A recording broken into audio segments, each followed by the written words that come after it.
Olá, bem-vindo à segunda aula do módulo 3. A partir de agora, vamos falar sobre licitações, contratos e convênios. O objetivo principal do nosso estudo é que você compreenda as normas gerais de licitação e contratos administrativos, saiba quais são as modalidades licitatórias e entenda qual é a diferença entre contrato e convênio. Fique ligado, essa aula está apenas começando.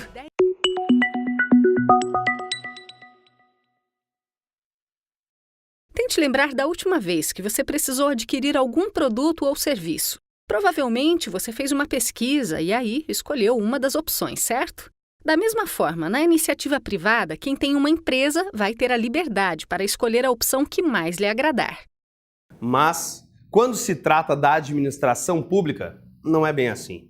O poder público deve obedecer a um rigoroso procedimento pré-estabelecido na forma da lei.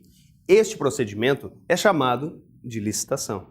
Para escolher o seu fornecedor de coisas, o seu prestador de serviços, a administração pública precisa estabelecer uma espécie de competição, algo que possa fazer com que os vários possíveis interessados, os proponentes, possam se apresentar e, diante de determinadas regras, serem selecionados em virtude daquilo que foi exigido pelo órgão público. Isto é, portanto, a licitação. O chamado dever geral de licitar possui tripla função no campo constitucional: propiciar à administração melhor uso dos recursos financeiros arrecadados, permitir um maior controle da sociedade sobre os gastos realizados pelo poder público e consolidar o Estado democrático de direito. Ok. Então somos obrigados a sempre realizar uma licitação?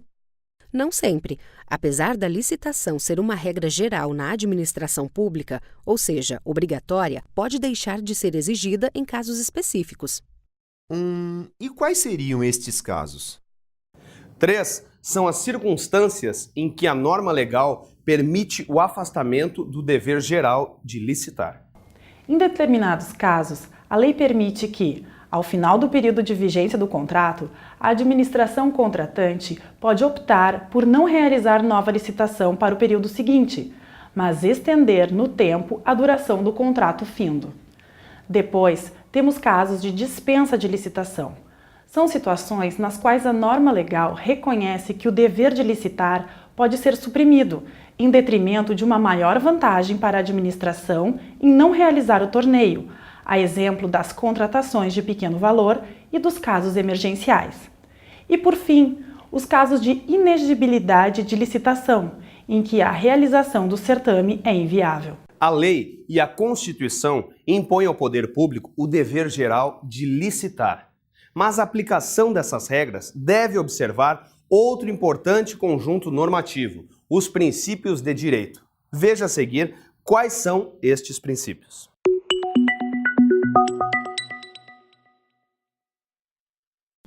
Esse princípio é a base da licitação. Pense bem, se a licitação é um torneio entre pretendentes a um determinado contrato, mas esse torneio não gera ou diminui a disputa, a iniciativa não cumpre a sua finalidade. Portanto, qualquer item de edital ou cláusula de contrato administrativo que inviabilize, diminua ou dificulte a competição entre os interessados torna ilegal todo o procedimento.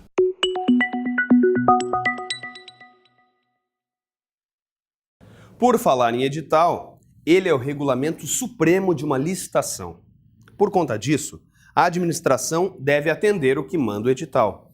Ou seja, o julgador da licitação não é autorizado a deixar de exigir ou exigir algo que não esteja inicialmente previsto no edital.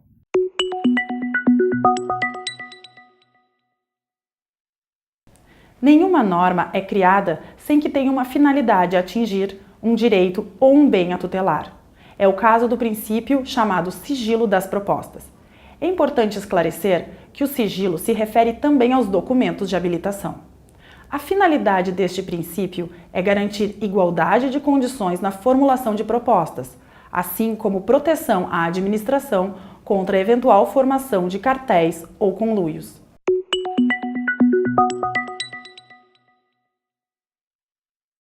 A lei proíbe expressamente a utilização de qualquer elemento, critério ou fator sigiloso, secreto, subjetivo ou reservado, capaz de comprometer a igualdade entre os licitantes. Nesse ponto, é conveniente traçar as linhas distintivas entre critério de julgamento e critério de aceitabilidade de propostas.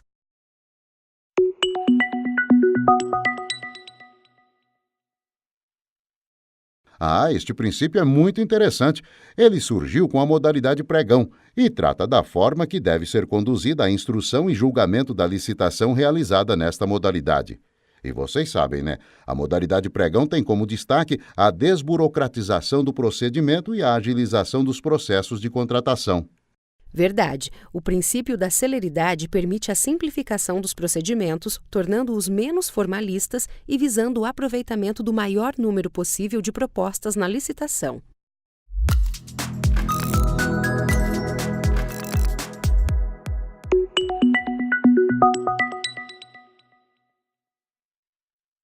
Existem 6 modalidades de licitação. Fazendo uma analogia, pense na variação que um campeonato de futebol pode assumir para se chegar ao time campeão. Por exemplo, o campeonato será disputado por pontos corridos ou em chaves de grupos. Cada formato pode ser entendido como uma modalidade de competição. E qualquer que seja a modalidade escolhida, o objetivo do torneio é o mesmo, certo? Encontrar o melhor time. Então, modalidade de licitação é isso, uma variação da forma como o campeonato será disputado dentre os licitantes. Como mencionado, há 6 modalidades de licitação. São assim divididas em razão do valor a ser contratado ou da natureza do objeto. Veja quais são elas: concorrência, tomada de preços, convite, pregão presencial e eletrônico, concurso, leilão. As 3 primeiras são as mais tradicionais.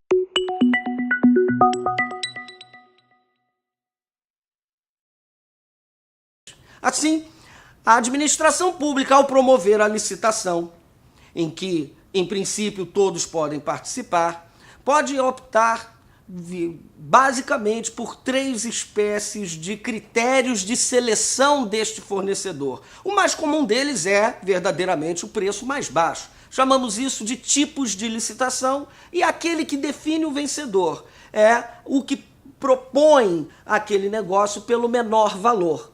Logo, chamamos isso de preço de tipo menor preço. É atualmente o tipo mais utilizado na administração pública e que carrega cerca de 70% das licitações. As licitações para bens, para produtos mais simples, mais comuns, lápis, caneta, giz para o quadro negro, medicamentos para um hospital, equipamentos mais comuns, uma impressora, um laptop, um notebook, todos eles são escolhidos mediante esse critério, que vamos chamar de tipo de licitação, do menor preço.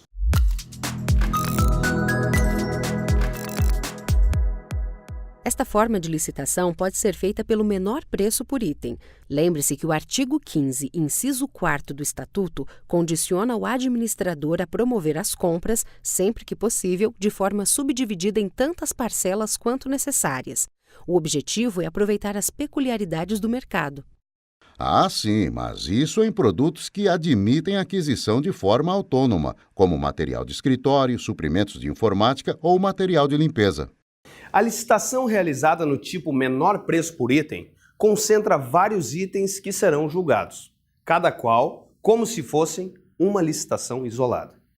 Veja esses itens. Cada um deles poderá ter um resultado de preço distinto um do outro, ou seja, os 10 itens podem ser vencidos por 10 licitantes diferentes. E não vamos nos esquecer que também há o menor preço por lotes de item ou global. Verdade. Não é este o caso em que a licitação está organizada de modo a reunir todos os itens e tratá-los como se fossem um só? Isso mesmo. O menor preço será o resultado do somatório do preço de todos os itens da licitação. Repare nesses itens. Os 3 primeiros itens são lotes. Do 4º em diante, os itens são objetos isolados. Então, os lotes 1, 2 e 3 serão julgados pelo somatório dos preços dos itens e os demais serão julgados de forma isolada. Essa forma só é autorizada quando, por razões de ordem técnica ou econômica, ficar demonstrado prejuízo para o conjunto ou complexo da compra. Há outros dois, ainda menos utilizados e que são afetos a situações onde o objeto do futuro contrato tenha uma natureza um pouco mais complexa. São os tipos de licitação de melhor técnica e o de técnica e preço.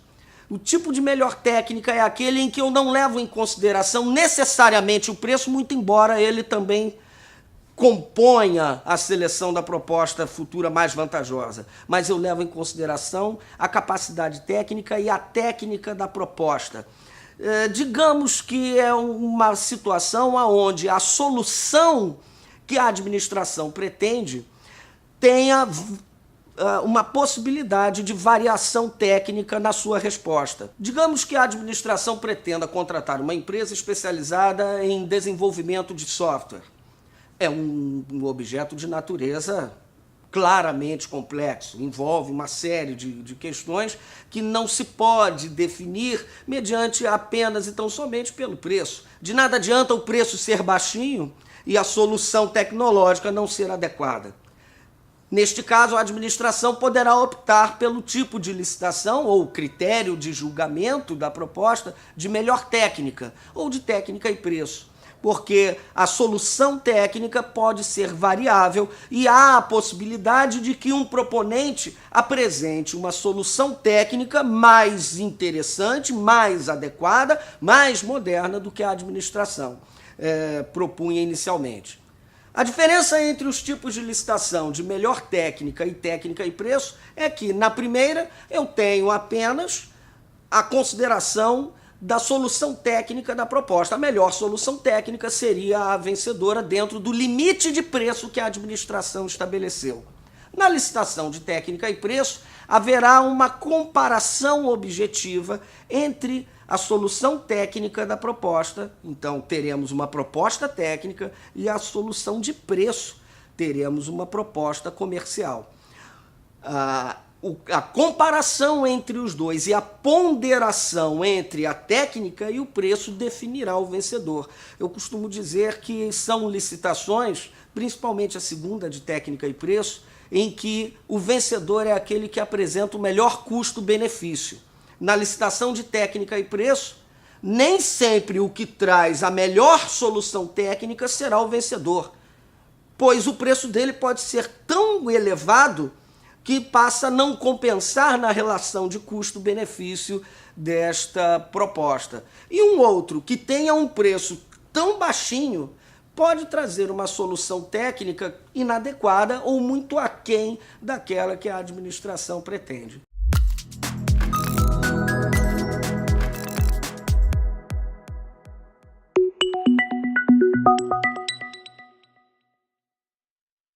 Muito utilizado hoje em dia, o Sistema de Registro de Preços, SRP, é um conjunto de procedimentos mediante licitação pública que visa ao registro formal de preços para contratações futuras com o vencedor do torneio, chamado de beneficiário.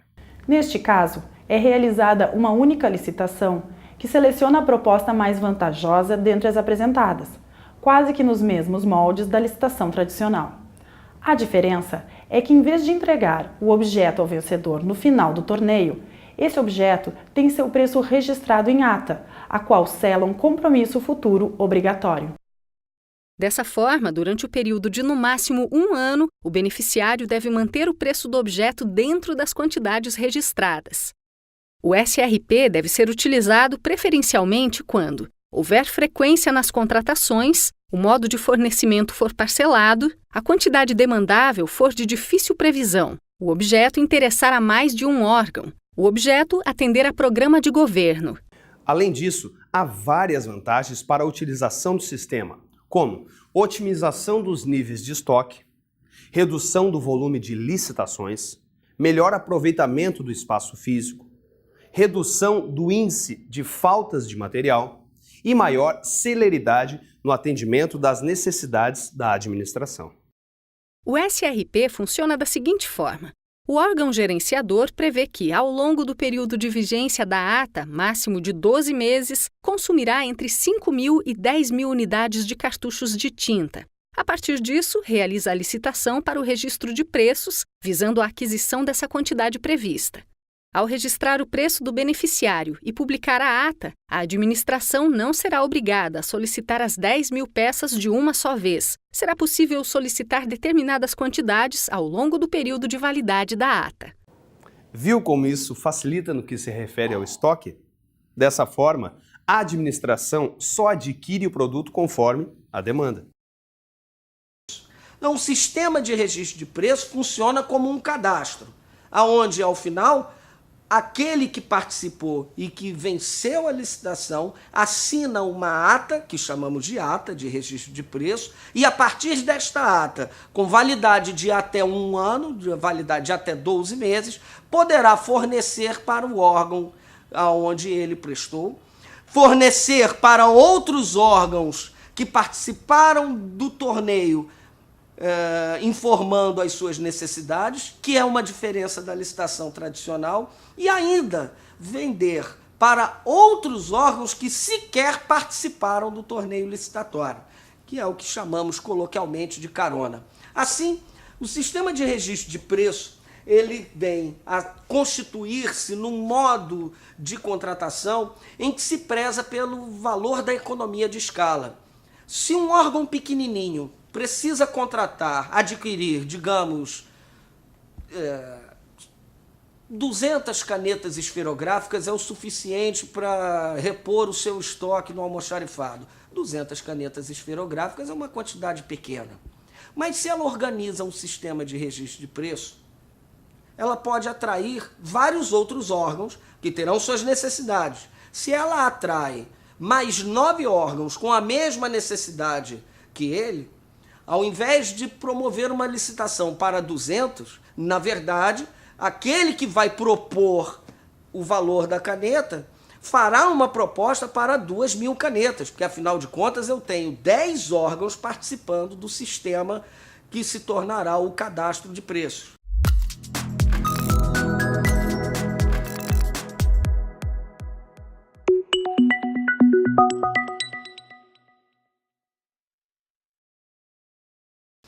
Toda empresa é livre para participar, mas uma vez apresentando-se ao torneio, uma vez abertos os envelopes de proposta, ela passa a ser obrigada a assumir as responsabilidades nos exatos e estritos termos formulados na sua proposta. A proposta obriga o proponente. Portanto, a empresa é obrigada a assumir as suas responsabilidades.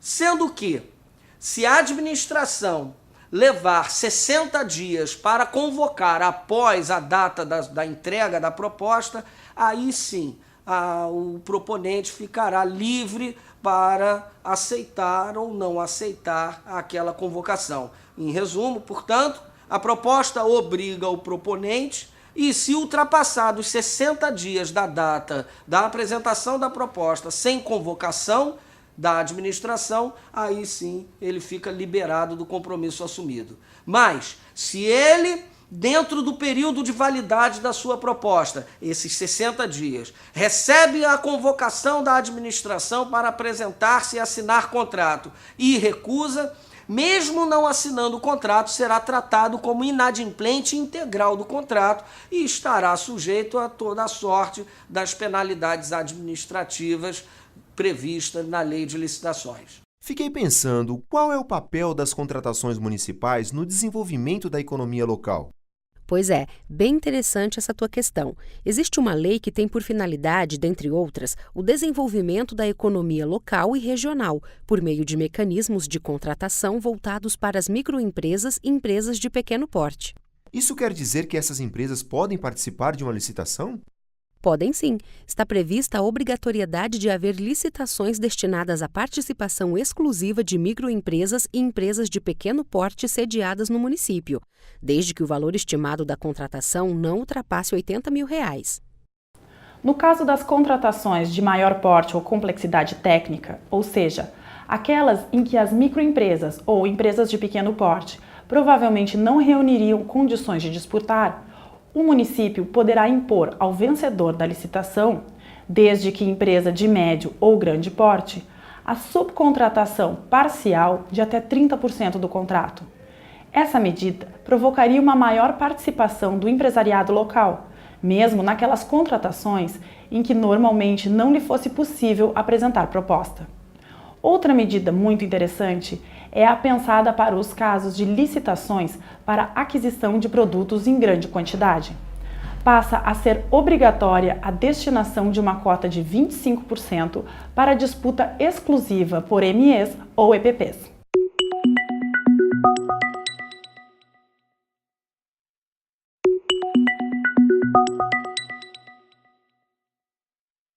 Se no direito privado a regra geral é a liberdade de escolha da modalidade e da forma, o contrato administrativo tem como característica fundamental a forma solene, e é exatamente sobre essa diferença que vamos falar agora.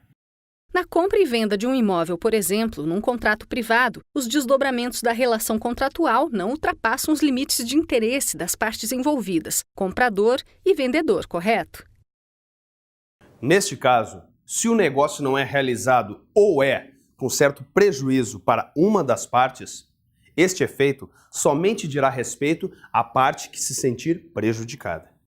Já na relação contratual estabelecida entre o poder público e o particular, os efeitos extrapolam os interesses pessoais das partes. Afinal, o poder público protege o interesse coletivo. É por este motivo que a administração sempre exercerá maior poder sobre o particular contratado.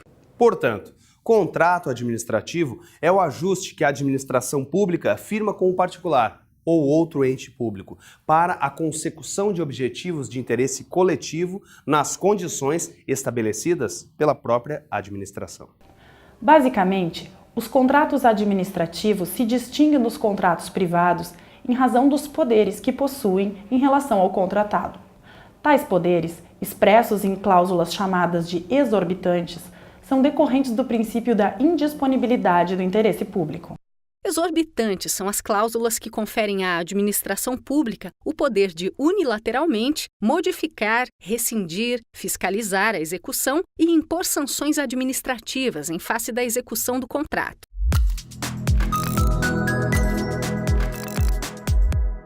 São cláusulas implícitas em qualquer contrato administrativo, isto é, poderão ser invocadas mesmo quando não formalmente expressas.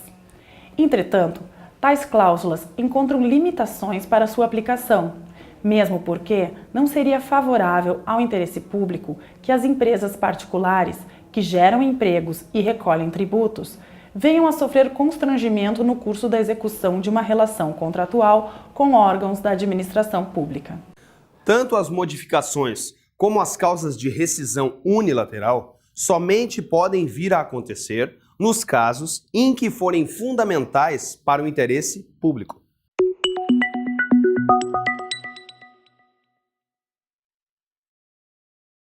Por melhor que tenha formulado o seu edital, por melhor que tenha formulado as especificações, por melhor que seja o seu projeto e rigoroso na seleção da proposta afinal vencedora, como qualquer risco de contrato pode atrair uma empresa que venha a falhar na execução do contrato.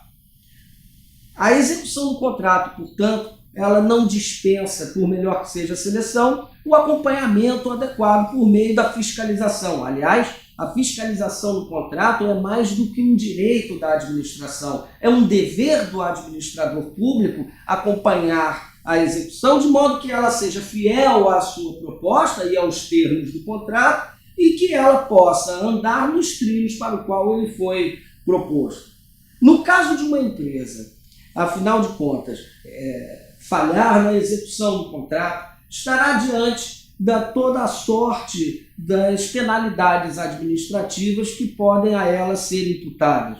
Se uma empresa participa de uma licitação, executa um contrato, causa prejuízos para a administração pela sua má execução, pode sofrer processo administrativo que venha no futuro a limitar sua participação em outras licitações públicas. Ela pode receber como penalidade administrativa multa, advertência, pode ser temporariamente suspensa do direito de licitar, ou, se o prejuízo for alto e o ilícito contratual for grave o suficiente, poderá até ser permanentemente alijada da possibilidade de participar de licitações públicas.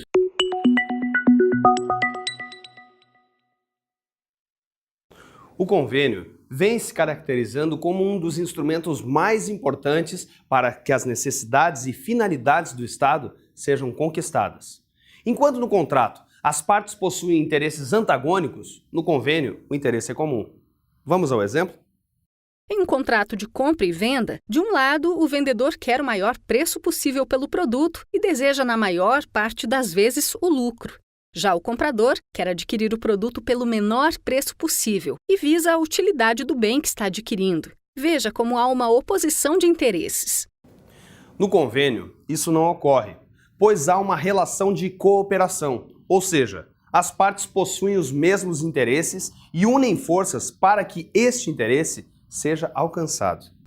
Se um órgão desejar implementar um programa de inclusão digital em área carente, mas não possui força econômica para fazê-lo, poderá associar-se a uma fundação, pública ou particular, que tenha disponível os recursos financeiros necessários, para que assim, juntos, cada qual com as suas ferramentas, possam implementar o programa. Mas não é só isso. Existem outras características que diferenciam convênios de contratos. Claro que sim. O convênio é, essencialmente, uma relação de mútua colaboração e pode assumir várias formas, como repasse de recursos financeiros, termos de cooperação e termos de parceria. Ok, mas não entendi uma coisa. Para formar essa parceria, quer dizer, para que exista o convênio, a licitação é obrigatória? Não é. Aliás, ela é inviável. A escolha do parceiro possui um grau de subjetividade que torna impossível uma seleção por meio de competição.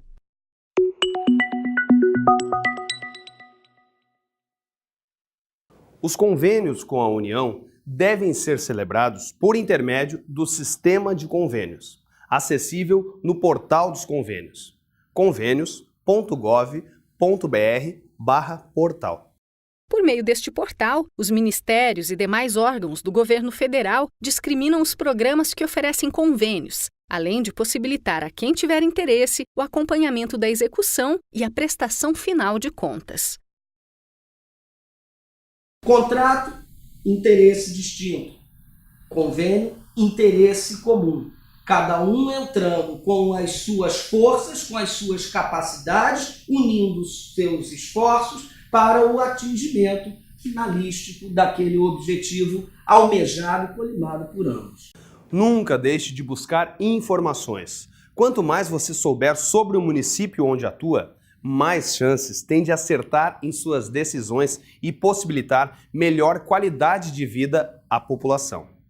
Chegamos ao final de mais uma aula. Na próxima, o tema será Administração de Bens Públicos. Até lá!